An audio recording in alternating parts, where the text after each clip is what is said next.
Assalamualaikum warahmatullahi wabarakatuh. Perkenalkan, nama saya Fatih Ramadan dengan NIM 25160404024. Baiklah, saya akan menjelaskan sedikit materi tentang perkembangan ekonomi Islam pada masa Nabi Muhammad SAW, periode Makkah dan periode Madinah.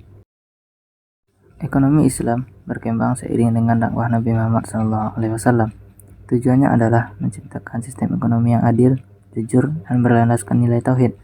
Perkembangannya terbagi dalam dua periode besar.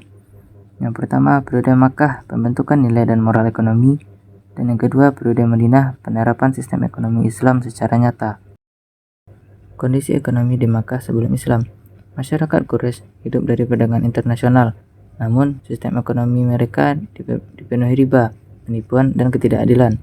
Kaum lemah sering tertindas secara ekonomi, sementara kekayaan menumpuk pada orang kaya. Kondisi inilah yang menjadi latar belakang turunnya ajaran Islam tentang keadilan ekonomi. Yang pertama yaitu periode Makkah pada tahun 610 sampai 622 Masehi. Pada masa Makkah, Nabi Muhammad SAW menambahkan dasar moral ekonomi Islam. Beliau mengajarkan kejujuran dalam perdagangan, melarang riba, serta menolak penindasan ekonomi. Nilai-nilai seperti amanah, keadilan, dan tanggung jawab sosial mulai tertanam dalam masyarakat Muslim. Meskipun belum ada sistem ekonomi formal, masa ini menjadi fondasi spiritual ekonomi Islam. Dan yang kedua adalah periode Madinah pada tahun 622 sampai 632 Masehi. Setelah hijrah ke Madinah, Nabi mulai membangun sistem ekonomi yang teratur. Kaum Muhajirin yang tidak memiliki harta dibantu oleh kaum Ansor melalui persaudaraan ekonomi.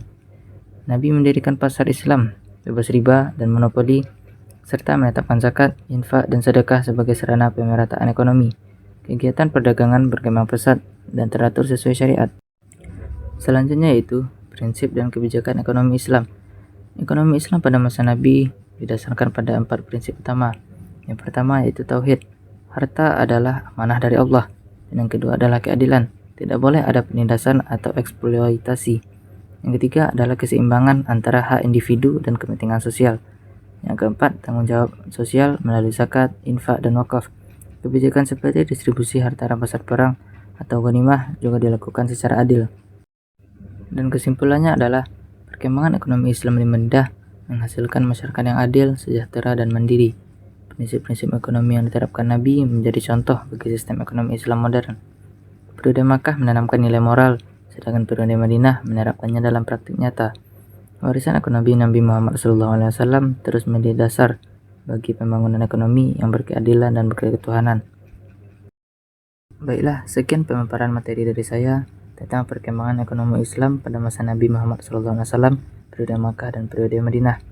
Assalamualaikum warahmatullahi wabarakatuh.